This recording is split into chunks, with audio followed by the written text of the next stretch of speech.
Welcome to Exiles, a Gospel of Mark podcast. We're coming to you from Grace Church in Erie, Pennsylvania, where we're taking what we learned about ancient truths and the person of Jesus into our everyday life. You can check out whoisgrace.com/Mark for the sermon and resources that we're using for our conversation. Thanks for joining us today for the last episode of season 4. Believe it or not, guys. That is wild, actually. It is We're wild. back in February, is that right? Again?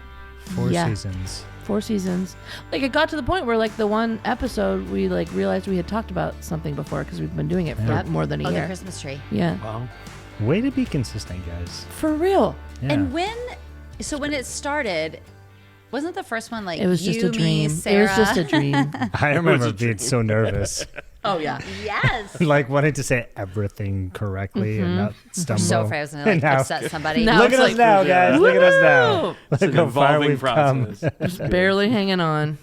I remember when Danielle announced, because I don't know if I just never knew or if it was intentional, but you were like, oh, by the way, we've been filming these and we're putting them on YouTube. And I was like, Oh, yeah. I didn't even, yeah. we were going to actually see. Hair's You're like, actually going to see me like behaving while I talk, running around. Oh, my God. and after that week, she came dressed up. Yeah, she was dressed to the everyone nines. Water bottle all the Yeah. time. She'd Her drink Stanley. water. It's My not nails are Stanley always now. What done. is it now? Owala. Owala. This is what this is. Look Well, how dirty this is. But is that the popular one? That's the popular one right now. Because like it's every quarter there's a new Yeah, one, there's a right? new I got it as a gift. Seriously, yeah. From a marketing standpoint, they definitely are in cahoots with each other. Like They have to be. They Sure. have to be. There's a parent company somewhere that's Like we'll give you. It's like a hedge fund. So. Yeah, you'll get 10% if Yeah. if you let us go viral this month, and then there's got to be. I was at my friend's house the other week, and she has 9-year-olds, and they wanted to use their allowance, and they went and got Oalas. Okay, that's what they wanted. Wow. And we were hanging out in the house. They were showing me their Owala. I brought my Owala, like we all, Wow. And we were talking about Stanleys. And I told them, I said, you do know that Stanleys are really, really old, right? Like, there used Yeah, to my be grandpa big had- my metal grandpa had it. thermoses Yeah. or whatever. And I pulled up all these pictures. They were totally flabbergasted. They thought, and because in their mind, they thought Stanley was new. Oh, this wow. was something that was, and I was like, no, this has been Nothing going is on for a new. long time. I mean, I will say Stanley reinvented themselves, Yes. like for a different did. market. yes, they did. But those OG like green yeah. The thermos. thermos, yeah, Oh my with god, the we still metal have one of those. bowl. Yeah. And they're the best. Yes. Yeah. So our version can of feel that, having our it. generational version of that, at least mine was, I'm trying to order Chipotle right now. If anybody's watching, I'm like- listen, lunch is coming, okay? Smoked gonna brisket. get? My version of that Sponsor. growing up was thinking I'm hearing songs for the first time, and then my dad walking in and going, Oh, I know this. "Oh, that's the underscore of Yeah. Yeah. the Blah, blah, blah. Eagles or Yeah. whatever." Yeah. Or, oh, police So did that sampled, song. yeah, or- everything's sampled, yeah. That's true.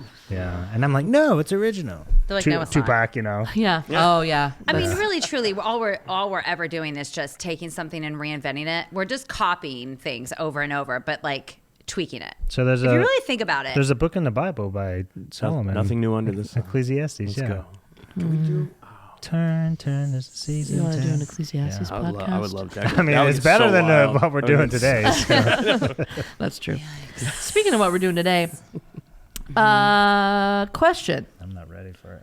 What are some of your favorite, like, apocalyptic or, like, dystopian kind of movies? Pastor Eric's going to be sad he's missing this conversation. does he have a lot? He loves these kinds of movies. Really? Yeah. Yeah, he loves them. And why? So I watched. Or a show, I guess. I watched Utopia. Oh, It came out. Okay, we're not getting into conspiracies, okay? But Okay. it came out in 2020, and it was about a virus that got it was a pandemic that got the world sick, and boy. they had to quarantine. Oh, Oh, wow. Hope your Wow. Chipotle comes. it's on its way. Utopia is what it's called. Yeah, I don't think it was on Amazon Prime, but that one drew me because obviously the time and everything Yeah. like that. Yeah. That drew me in. We watched. It was a crazy. series, so it wasn't a movie. Okay, that's okay. No, I've never seen this. Can you imagine the producers of that show being like, "Wow, Nailed it. what did we do?" Yeah, yeah. Like I mean, Too soon? No, I mean Yeah, we're it's fine. 4 years after. Yeah. So that's mine. Utopia. Okay, Go wow. watch it. It's fascinating. All right. Utopia. Good recommendation. What was the one with they couldn't talk? Oh, Quiet Place. I Quiet still haven't Place. seen Quiet that. Place. That was He's a good actor. bonkers. Though. The dude from He The is, Office. John Krasinski. Yeah. Oh yeah, he's Yeah, good. Also, the sexiest man alive this year. He did get that. He Yeah. sure did. Which. What was the movie he was in? Super Like humbling. American Sniper or something? Wasn't he in like one of those? Oh, John Ryan. There's something 13 on hour. Amazon. Or like, Yeah. Benghazi. Yeah. Yeah. He was so good in that too. Yeah, I love But that a kind of good stuff, war like movie. that movie was pretty. But I mean, we grew up on Armageddon, right? Armageddon. So That's a good one. It was so good. Deep one of my Impact favorite was better than Armageddon. Oh, That's what I believe. They were the I same. don't know they if were- I've seen Deep Impact. pull it you- up. if you've Pull up seen- the picture. But we didn't have It was movies with, in Scotland, so I had to like catch up when I came in. Pause the Just podcast. kidding. Yeah. Just Wait a kidding. minute. You didn't have movies? Are you exaggerating? We did. I'm just kidding. How'd they make Braveheart? So when I was a camp counselor, how did they make Braveheart? That's a Where great did they question. film? They lied all the way Colorado. through it, Yeah. but that's for another day. When I was a camp counselor, I literally had a kid come up to me, and he was like, Mr. Stephen or whatever they called you. They were like, "Do you guys have TVs in Scotland?" oh my And goodness. I'm not super witty all the time, but Yes, you are. You really are. but then I was without skipping a breath. I was like, no. What did they ask first? Because the TVs was the question. They asked if we had cars in Scotland. See how I'm not witty? Yes, Without- it's going great. Just You're horse and proving, cart. you're Go. This unproving our story's point. terrible. And without skipping a breath, I was like, no, we have the roads, but we're waiting on the cars. And they were like, really? Oh, that's funny. And I play, and then How that's long when did this go? The whole camp? that's when they asked about the TVs. Do you have TVs in Scotland? I'm like, we do have those. oh my So- god. When Anyway. did you finally tell him, or is he still thinking? to No, this day? I'm pretty sure I told him. Yeah. He's in his 30s. It was now. like a Deep Christian Impact. camp. Yeah, Pull Deep it- Impact had. Pull up the picture. Yeah, Who like was in had it? Morgan Freeman, Tia Leone, Elijah Wood, and it was the same concept pretty much as Armageddon. That this meteor was hurling Yeah, towards the the earth, and they had to meteor. figure out what to do about it. A And, classic meteor. Did the meter hit? classic meteor hit. Deep Impact, Sarah. And I it can't was- remember was- it. It was pretty great. Hold on, It's I'm called looking. It's Deep called Deep Impact. Impact. Do you want to watch? But it didn't hit. Guys, The we're not going to watch a trailer right now. Yeah. How long do we have? Impact. Oh, The guys, other one that I Danielle? just thought of though was Interstellar. That was more recent, and that is Okay. such a good movie. That It's is. awesome. I love that, Does and it it's ring a a bell? nice long Oh man, movie. that's a good one. I Yeah, like Morgan that. Freeman. I can't remember if I watched it. I don't know if I did watch If you it. haven't seen it, go watch it. Hey, you yeah, guys. it's in the Hey, you guys.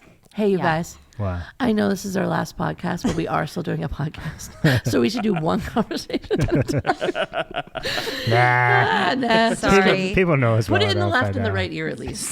There you go. Yeah. Any other apocalyptic movies we want to share? Yours? One at a time. I don't really have one. I was just No? asking All you right, guys. you're just asking questions. I watched one. What was it? It wasn't called Up because that's that animation movie with the balloons. But it was that premise. Everybody was like so glued to their social media that they were. I think it was called Up or Missing what was something. going on above them? Yeah, and so always nobody looking would down. take it because they were looking at viral things, and literally the world was about to end, and it did actually end in the movie. Spoiler alert! But they until like noticed? the last Sorry, we like don't know what 60 it's called. seconds Not where the- everybody you're not realized talking about the one with the Tesla cars that all crash into each other? Because No. that's the point of that movie. it What wasn't was that? They were all white. Yeah. The world is. I can't remember. Oh, this is Julia Roberts. with Julia Julia Roberts Roberts, on yeah. Netflix. Anyway, sorry. That has some the conspiracies around It it, too. does, Yeah. yeah. Beginning of the yeah. end. Beginning of the end. Yeah. Be- I know what you're something talking about. I like can't think of that. Because all the Teslas Guys, were white. this is the one we're going to get an award for. We're 10 This is minutes where in. This is where we get all the How we emails. doing? How we doing? Listen, I say on other podcasts, you have a 2 times speed. If you don't want to listen to it, That's just yeah. get yourself Fast past it. Fast forward. That's right. That's true. All right. Forward. So speaking of apocalyptic movies, today's text is about the Great Tribulation, the end of all the things. Yes, it is. Let's start first. I mean, before we get into that, let's start first with just like general. Anybody have any general impressions from the? Does anybody want Chipotle? I kind of do actually. Here, let me pass. I'm gonna No. pass. We have 42 minutes. Sorry, apocalyptic. Go ahead. That was it. Any Any thoughts about the Thoughts on the tribulation tribulation? while I was watching it? Well, I mean, so I'm going to go back to the 90s because Scary. I always do. Yeah, please. I feel like that was pop culture, Christian pop culture was to guess Left Behind books. the year and the day. Yes. And there was such a, I'm going to go as far as saying an obsession. Yeah. There was. Yeah. So when I It's a became a cultural lead thing. pastor, I had this lady that came to our church out. She's still alive, so she'll remain nameless. It was a small church, so she'll probably guess who she is if she's listening. But she would ask me every time she knew a new sermon series was coming up, is it Revelation this time? Oh, Is it boy. Revelation this time? Pastor, Yeah. can we do Revelation? Oh. And I never did Revelation for her. I'm like, what am I going to preach Revelation as a 23-year-old, 24-year-old? Right. Gotta I'm start not. somewhere. Have you I ever? gotta start somewhere. Have you ever done a message on Revelation before? I've preached through, like most people do, the letters to the seven churches. So that's Yeah. the first half of Revelation, but avoiding all the crazy prophetic stuff. I've never done that. I did not feel equipped enough to, Yeah. at that age. That's a deep subject. Because the moment you open up that can, it's like, Well, it Yeah. feels like You're a now- minefield. but you're Yeah. now the expert. Like, Nope. Yeah. and you're never going to please everybody in that. So anyway, that's what I would say. That's I grew up with the obsession around the apocalyptic stuff. It was very much a fear tactic too. Yes. Like You grew up in yeah. fear, like Yep. Jesus, come back any minute, like Yeah. you're Scare being people bad, into or like heaven. yes, Yeah. A DC Talk song. People get ready. Oh, Yeah. yeah. Oh, No, no, it was that's Crystal. You've Been Left Behind. Yeah. Oh, what yeah, was yeah. it? Yeah. It was a cover. I mean, it was a Yeah. remake of a '70s song, but yeah, the idea that like all of a sudden it's just gonna like the rapture was a big thing. Yes, it yeah, was. and it was a scare tactic. I think the thing about the whole topic of the tribulation, the end times, all that stuff, is just how much I've heard about it and how much or how little people actually know about it. And that's not a That's not fair. a knock on anybody that's Yeah, done their absolutely. research and study and have like really, but it's such a an endless well of just knowledge and stuff to draw from. I think it's also an endless well of dangerous speculation. Yes. 100%. That leads to some pretty crazy down some pretty crazy rabbit trails. So it's something you lead into with trepidation. Yeah. and I think it's I don't want to say avoided, but I think it is avoided a lot because it's extremely uncomfortable and it's very scary, and nobody wants to think about that stuff. No one wants to like talk about it. Like it's uncomfortable Yeah. and Yep. terrifying. Yeah. So here's what it does for me, because this was always the rub that I felt, was that people were experts in that, but they didn't really know what the rest of the Bible said. Yeah, that's good. But there was Good point, always Stephen. an argument presented that like the language that we used to use was, is it a gospel issue or not? Like if it's not a gospel issue, let's not die in those mountains. And there was a subculture in Christianity that are just, and even to this day, are convinced that it's a gospel issue, Yeah. that you need to know exactly how it's going to play out. But I think the downfall to that is that we have this subculture now that doesn't actually know what the rest of the Bible says, but they know what they think is going to happen. But you can't without the whole counsel of God, you can't have a healthy approach or view of this. So I would always tell people, and people didn't like it, but I would always just say, and Derek kind of got at it in the message, was that we can agree on the fact that Jesus is coming back. Like let's talk, let's debate, let's have fun with it for sure. But we never divide over this stuff, because that would that's just be good. silly for us to do that. Yeah. Because at some point we're either going to realize that we were wrong, they were right, they were wrong, we were right, or we were all wrong. But in the moment, no one's even going to care. Right. And our finite brains couldn't comprehend actually how it was going to play out. Correct. Yeah. Well, and even he said, the premillennial, amillennial, postmillennial, pre-trib, mid-trib, post-trib. I mean, even those 6 things are like massive category, and there's just so much to. But yeah, I think you're absolutely right, Stephen. The thing that we need to agree on is Jesus is coming back, and we need to live in a state of preparation for that. And I think that's the point of kind of some of this end time, or the application of it. Yeah, absolutely. To our lives. I appreciated that we'll get into, this is one of the 5 markers that he talks about, growing numbers of spiritual imposters to the next level of what you guys are talking about. I appreciated that he stated this, and it's a fact, but just to hear it is good, that it's not okay to make predictions on God's behalf and then be wrong. Right. That's a very clear thought, yes. but Very to hear it that way is like, yes. Why do so many people then follow these people? They're like, oh, just kidding. And It'll be 88. Just kidding. Yeah. It'll be 2020. What is just your kidding. like excuse in your story when the day goes and then it didn't happen? You're like, well, Like everybody's don't you feel looking. like a ding dong? Like, don't you? Yeah, and there's a difference between saying, I think maybe this might happen, and saying, like, God told me this. Those are two different things, in my opinion. Yep. He changed his mind. I think where my head went to was the innocent ones in my head, like your cult leaders or these people who are on a public platform that are considered famous for one reason or another, and they're saying these things. We have a tendency to put the spotlight on them. But does it actually come down to even the small little videos that are on TikTok? Like right now, my FYP, I'm getting these videos about Damascus is falling. Everyone get ready. Jesus is coming back. The Euphrates River's drying up. Have you seen that? The Euphrates is like drying up. And so is it even down to those even small Your little algorithms are all off, minuscule, like I think it videos? depends on their posture and how they're presenting it. Because if someone's like, interesting that this is happening, blah, blah, blah, let's talk about it's it. usually the ones that are like this far from the camera and they're like, Damascus is falling, Jesus is coming, and then they got the big letters and like on their screens and fire I don't have in the that in corner mind. and like, don't listen to her. I don't want that in my. it's just I know. my Where's my algorithm. phone? And mine's I in the get it back. microwave. In the microwave, Yeah. oh, But God I bless. mean, are they technically? Are they on the same platform? Are they doing just as bad, like of a thing? That's Then what they're saying. Yeah. because you're steering people like people who are in their faith and strong in their faith. We may have a different outlook on like, oh, you're silly, and like swipe and just keep moving on with our lives. But somebody who isn't, how does that affect them? And are you doing something that is not okay? I think it's a really important conversation to have in the church. And I think we can get legalistic about it. Yeah. But this whole idea around like, God told me. Right. And we have tossed that phrase out a lot. And we could do it for ourselves. I believe God told me this. I believe God told me this. I believe is different from God told me. Yeah. But man, we have to be really, really careful with that. Again, we could get legalistic about the warning of it too.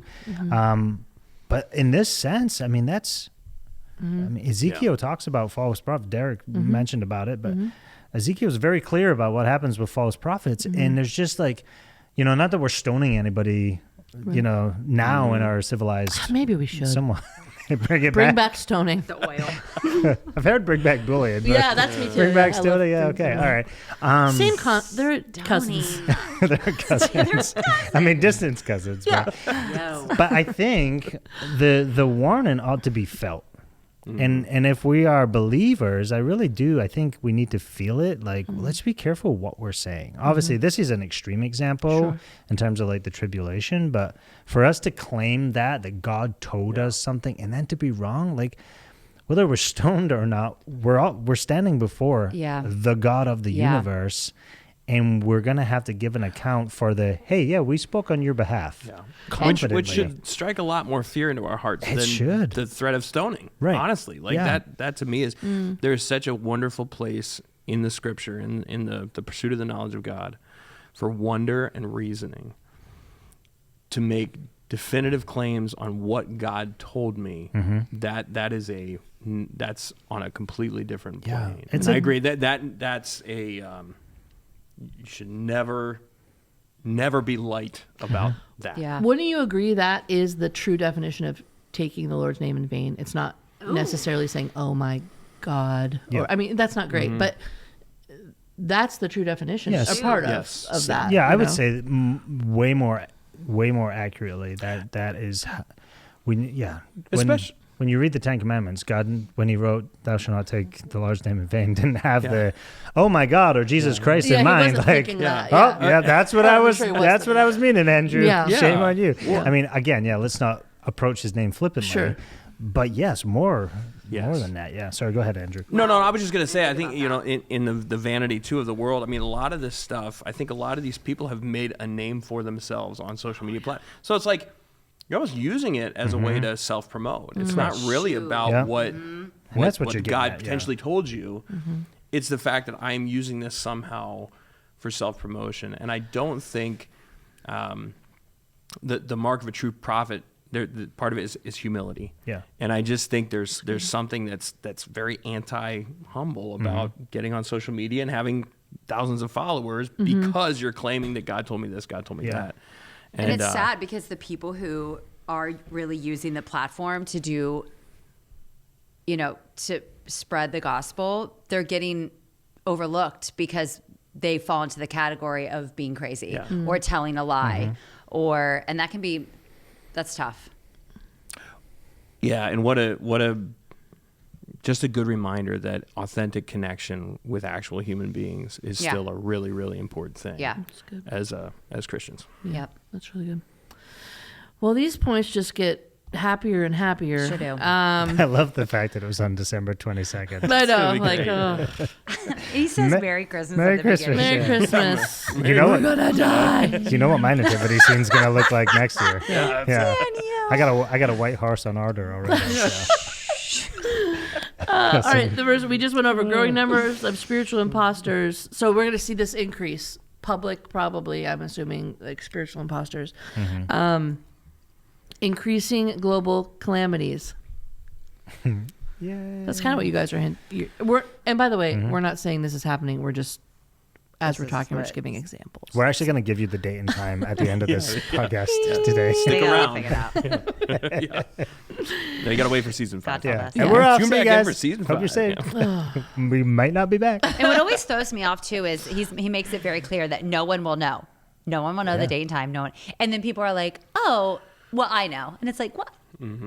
Why? Like, how can you read it and then be like, "No, this doesn't apply." I don't know. We do It that just with a lot of stuff, not just that, but that one feels obvious. just- Yeah. It does. blows my mind. You can tell we're jazzed up about. Finish the. Sorry. Yeah. How do you guys feel about the tribulation? Let me just read them all. So, increased global calamities, yay. Unparalleled defections and betrayal. We should talk about that one. The rise of the Antichrist and historic violence and suffering. I'm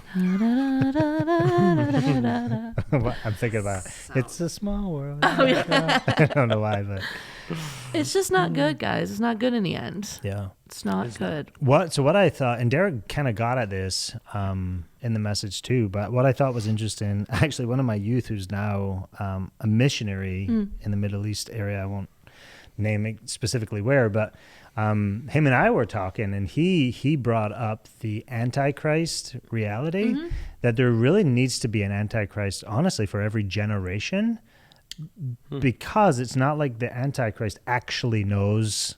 And Derek talked about multiple Antichrists. But I never thought about that before. I'm like, you know what? You're right. That's I interesting. mean, if nobody knows the time or, the time or place, but the time when the Jesus will come back, they need to be ready. Even evil needs to be ready. Because you don't know. Isn't right. that weird? That's fascinating. Yeah. I'm like, wow, Ew, you mess gross. with my brain right there. But you see it. I mean, if you look back in generations, you Hitler, all the. Huh. and so I think. So who's ours now? Just kidding. So yeah, let's go. So, I mean, that perpetuates the evil that exists in this world. Yeah. Almost because there's that, prepared nature. But that's why it also feels like the end of the world so often. Well, okay. Right? Yeah. Yeah. Yeah. But every generation says it like, we're close to Jesus' never been return. worse. It's We've never been closer. Which is true, always true. But there's probably a sense in which evil needs to be ready for. I just never thought about like evil having, because obviously I know, whatever. But I just never thought about that. Like, they have to prepare as well. Gross. Yeah.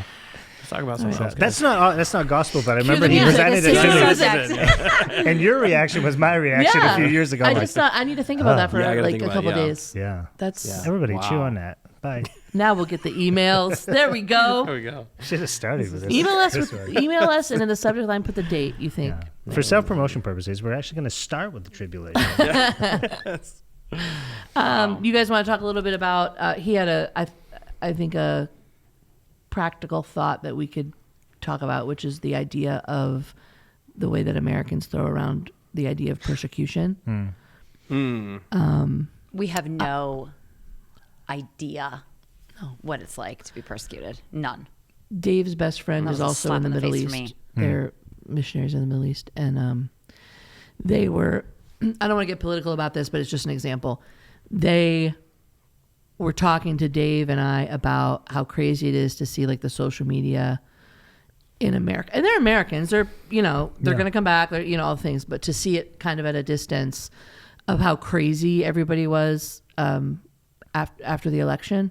And like people were saying like, oh, we're just going to move to the Middle East because there's more freedom there. And they're like, you are so ignorant. Right, like you right, have right. no, Yeah. you have absolutely no idea what you're asking for. Yeah. And it's true. Yeah, I think that's the thing. We really don't understand persecution at all. I No. mean, I don't have, and I realize No, that I a don't. lot. I'm like, I Yeah. spend most of my time. It's probably psychologists. I took like one psychology course, and, Let's hear it. and the Oh, only yeah. thing I remember is Basically an Maslow's expert. hierarchy, Oh, which yeah, I love, hierarchy. and I'm Yeah. like, Yeah. I think I just live on top of the pyramid. I don't spend a lot of time in like, where's my next meal coming from? Where's Right. this? Is my You life don't. in danger because of my faith? Right. No, I don't. I don't even have a frame of reference for that. I really don't. But literally, right now around the world, there are many people that do. Yeah. And so we throw around this word persecution. I think a lot of that is to get a reaction here or a reaction there. Some of it is maybe to get sympathy or whatever. Nothing that we face as Americans on a grand scale. Right. There may be very individualized cases where somebody is actually threatening someone's life here in the United States over. I've never heard of one.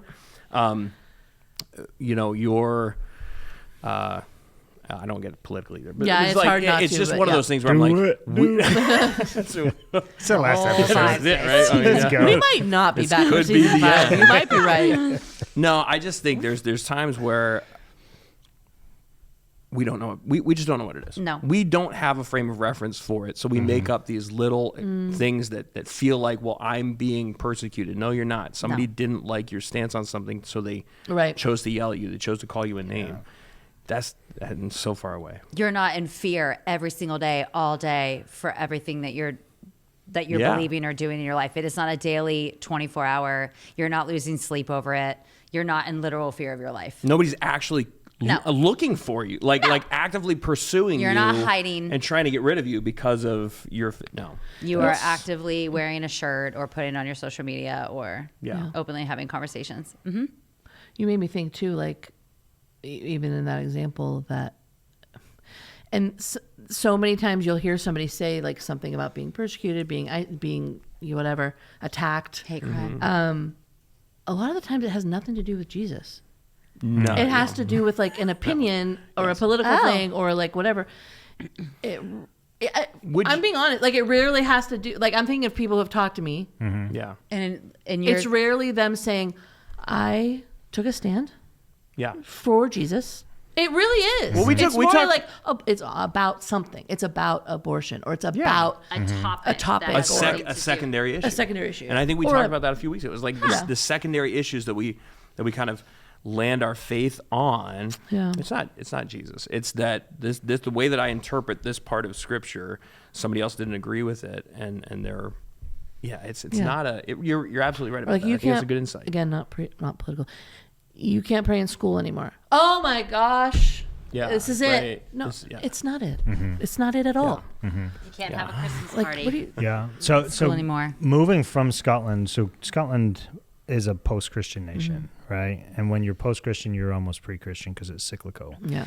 So that's the next cycle. But post-Christian is essentially the kids of that day growing up, and the majority of them not going to church. So the knowledge and understanding of foundational Christianity is just not there. It's not culturally acceptable necessarily to be a Christian. I would say that America has moved into post-Christendom. Yeah. I mean, I might get shot down for that, but It feels that way. because, we've prided ourselves on being a Christian nation for so long. I just don't see that anymore, especially with the conversations that we're having. It's very similar, and now I've been here 15 years. It's very similar to the conversations I was having as a 15-year-old with friends that had no concept of what we would call basic Christianity. Okay. So this idea is people don't have any concept of what sin is. Like the generations that is in college today in America don't have concepts of sin. Like, what does sin mean? I know what good and bad is, but what does sin actually mean? How do I know when I'm sinning? Those sorts of things. So anyway, I say all that to say that what we've thought of as persecution before, I think we're gonna realize is actually just the norm of like this post-Christian reality. So it's not actually persecution. It's just eroding. It's just normal living in a society that is not the majority doesn't identify as Christian. That's all it is. And I can say that based on experience, because that's what I grew up. We didn't. I do not. They have them now, probably because of the pre-Christian reality. I did not grow up with Christian radio stations. So when I moved to America, the fact that you could turn on a radio station and there was Christian music playing, to this day in Scotland, It wouldn't make any I sense. would probably guess at this point there's maybe one. Or like on a streaming. Or you got to be in the right region to get a Christian radio station. Yeah, and they are Interesting. all over the you can go place. anywhere. But, Oh, yeah. And so that, I mean, that's a small example, but that's an example alone. So what we feel in America isn't persecution more than it is the transition from a Christian nation to a post-Christian reality. Yeah, that's interesting. That's good. And I think it helps hopefully alleviate That's a good thought. some anxiety that we feel sometimes. Like we feel like the end is near, and it's all going to come crashing down. It's like, what were Christian nations before have lived in a post-Christian reality, and they have survived, and the church has survived, and if not, the church has thrived in those seasons as well, because that's typically what happens in those, in seasons like that. So anyway, it's just That's good. take heart word for what we feel sometimes as moments of panic. Yeah, that's really good. And I think too, the other thing I was just thinking about is that the reaction we usually get in the United States to what we would call persecution, it feels like the erosion of this system that we've built. Right. The problem with that is I think a lot of times when in this day and age, actually I shouldn't say within this day and age, I think a human reaction to that is I am going to get fired up and potentially violent, even in my thoughts, my words, whatever that is. And we really use persecution as a platform to violently protest the other side. And that should never be our response. Even if we were faced with persecution, which we are not, when we're faced with light opposition, our attitude towards other people actually should remain unchanged. It should remain focused on Jesus. And I think, so many times the stories in the Bible, even of martyrs, people that faced actual persecution, their response to that persecution that's recorded in the Bible is very different than our response to light oppression or light disagreement here in our culture. And it's shocking. I mean, it's a stark contrast. Yeah. I don't see a version of Christianity where even retaliation is biblically justified. No. And I'm not a pacifist, all right? So, I mean, I think the only biblical argument, and it could even be a stretch, the only biblical argument for aggression or retaliation is in self-defense of my family. And I want to be very clear on that, because those are the vulnerable. I don't even think it's necessarily self-defense or retaliation of myself, because I don't see a savior who, as he was being hurt, retaliated in a way that would protect himself. And again, obviously the crucifixion was a unique and specific event, but I think it's such an important point that if we are taking the lead, an aggressive lead, to counteract those that we feel like are persecuting us, like, are we really operating out of the heart of true biblical Christianity? Because Peter tried it, right? He cut the soldier's ear off, and Jesus put it back on. And then he was arrested by that same soldier. Right. And then he was taken and crucified. Which is just wild. Like, I'm going to put this ear back on you. Yep. You're going to be flabbergasted, but then you're going to put me in chains. Yeah. Like, I went through that's his wild. head. It's upside down. It's the just- upside down nature of it the is kingdom so of God. upside Yeah. down. It is. But I think that's, we need to take heart in those moments, that if we are taking up arms, Yeah. like what are we actually doing here? Yeah. And for me, it's are we defending our wives and our kids? Because if you are, then let's have a conversation, because I think you need to protect that which God has entrusted you to. But if that's not it, then what is it? Like, I might expand that to the standing up for the weaker in a situation where they are Yeah. threatened. Yeah. I would The also weak and say, vulnerable. Yeah, I think self-preservation is also stewardship of the gift that God has given me of life itself. So I might expand it to that, but I think you're absolutely right in theory and concept is that violent retaliation is not the model that anywhere Christianity lays out as this is the model you should always follow. Yeah, but it's so, and that's we're saying the same thing. Yeah. It's just it's such an easy jump in our culture today. Yeah. Assuming that Jesus would be behind us high-fiving or be right alongside us. And I'm like, I'm not sure. I see Jesus taking care and protecting the weak and the vulnerable and those that actually needed protection. Yeah. I didn't see Jesus taking up arms at every cause. There's an old Sunday school song, The Lord's Army. Remember that one? You ever hear that one? I may never march in the Oh, yeah, infantry. yeah. It's like- Yeah. And I was like, I can't think of the melody. I think it's a March little. in the infantry. Yeah. I was like, I think it's probably a bad lesson to put like fighting for the Lord with a militaristic theme. Oh, You because know? it's got that march as well. Yeah. It's got Yeah, that, I know, it was- Yeah. There's some power It's a in little it. spooky. It is a little spooky. All right, let's close out talking about Pastor Derek's call to live ready. Embrace a way of life that anticipates Jesus' return. We can answer these or we can talk about what we want, but how would you live today if you knew the return of Christ is imminent? How would it affect your decisions, relationships? Yeah. Questions like that. This is Who would you invite to Christmas at the Wonder? this is actually something that has been going on in my head for like a long time. So I'm just in general, like I'm a human, I sin, right? And I don't know if believe this it. was from Don't believe it. We put you That on she's this human podcast or that because I she's don't know if sin? this is Both. I don't know if this is maybe like a long time like 90s thing or not, or it's just like the way that like I grew up. But in my mind, like we'll use anger. I get angry about something and I say something I'm not supposed to mean. When I come out of it, I'm like, what would have happened if Jesus would have come right at that moment? And I was in the moment of anger Nothing. and he came. I will think about that. I'll be like, how would you feel, Sarah? If that if is so 90s. Yeah, that because is if you were so in the nice. middle, Yeah. if you were in the middle of that moment, you're swearing or you're angry or whatever you're doing, and he was to come back right then, how would you feel? Terrible.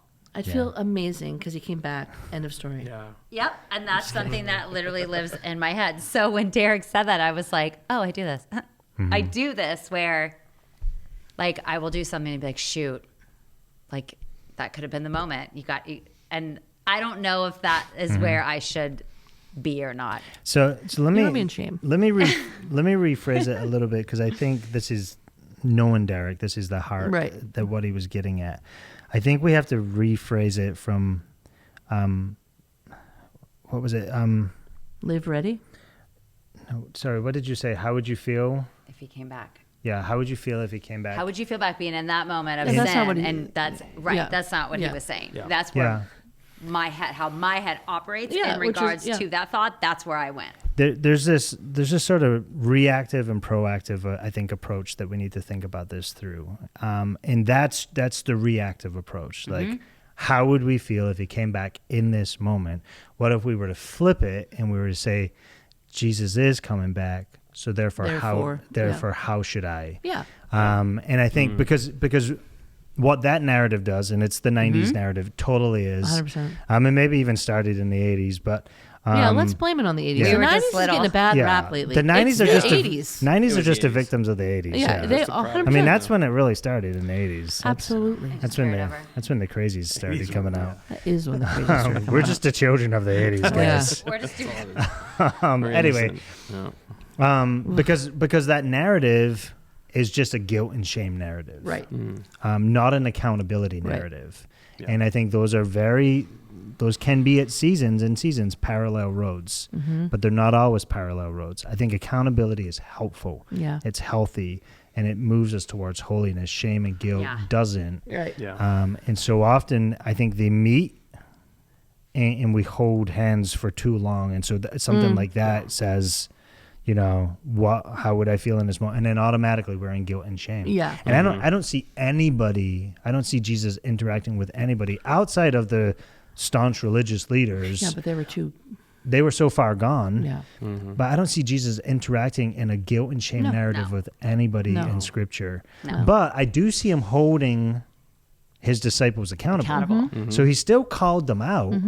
But even in a stern rebuke of the disciples, there was still grace. There was a restorative. There was relationship on the back end of it. And that's what's important for us to understand. So I don't think it's helpful for us, and I've been there as well. I remember my papa always being like, when Jesus came back and you were in the nightclub, you know, how would you feel? Like, I would continue still went to the dancing. nightclub. But I was telling, I was witnessing. I need to drink more there because Oh my God. This is it. just get the guilt and shame away, you know? Oh boy.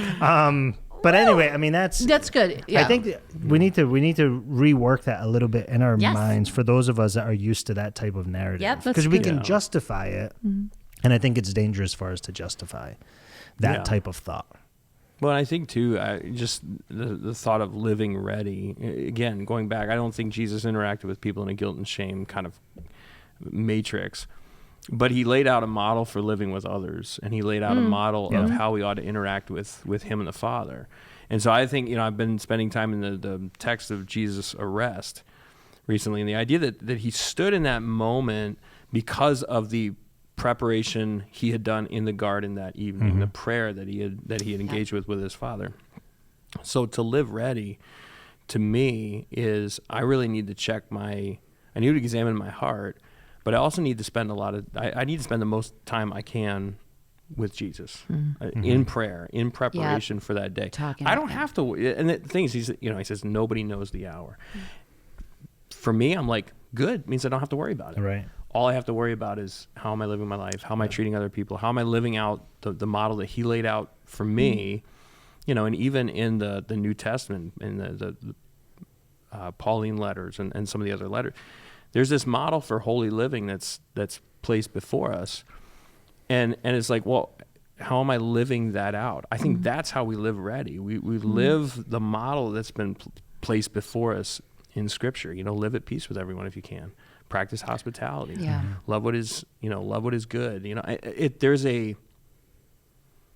There's a model there for living ready. Yeah. And it's And I know that people are going to appreciate the part where Derek says, okay, now let me share some good news. And he addresses about God is going to give you the courage and the endurance and the things that you need during that time, because we get scared. We can't do it. We're not gonna be able to do it. We're gonna gun up buckle. to your head. We're Would you not. profess Jesus? Yes. Like I'm not gonna be able to do it. And he reminds us that he will take care of you. Yeah. And he will give you the strength that you need. And I was like, oh, woo. Okay, thank you for saying that, because we need to hear that. Yeah. Yeah, and That needs to be pushed. And isn't that so true? We can hear that, and we can trust in the fact that for anybody that's gone through traumatic seasons of life, or tragedies in their life, or horrific, horrendous bad news, he has given you grace. Yes. Yes. Oh, yes. yeah. There is no way. If you were thinking about that prior, you're like, there's no way that I'd be able to go through that. Yeah. But when it happens, the gift of grace is real. It's there. Yes. It is real. Yes. You can see it on people, like when they're going through. Yeah. It's powerful. Oh, it's Well, so I think real. there's just a really sweet comfort in a short phrase that Jesus says. He says, "My sheep know my voice," and his acknowledgement that we are sheep, that we are dumb, defenseless, hopeless, helpless. But if we're really his child, we know his voice. And when the end times come, and all of this stuff happens, if we are called by him and we've placed our faith and trust in him, we will know his voice. Yes. louder than all of the stuff going on Yes. around us. That to me brings me a ton of comfort. And that's the work that we need to do now. Right. Yes. Right. Yes. If we're not doing So when it that happens, work, yeah. Yes. the voice won't be as familiar as it needs to be. Exactly. And so Exactly. the level of Yep. anxiety will be there. The Yeah. need to take up arms will be there. The Yeah. need to respond in another way will be there because we know what to don't do. we don't know the voice of our shepherd. Yeah. That's good. We might recognize it, but But it's we got to practice. Yeah. We got to spend time with him. And we have to do the. That's great, Steve. We got to Yeah. do the work. Yeah. And I think that's driving to his final point, which is, now we came up with that on our own. no, I mean, what you're giving texture to it, which is like we're living in a rare place in the world and a rare time where we're in a situation where we're potentially too comfortable to care about any of this. Yes. And so this kind of a posture that you three are talking about, I think, is wise for And people. I mean, COVID blew the roof off of that a little bit, or It at did. least exposed it. it did. Exposed It it. did. Like when we didn't have our routine anymore, like we lost our minds. It may have been Well, some of a us. gift. Yeah. Like Yeah. it may have been like a pre-mercy gift. Yeah. Like, Yeah.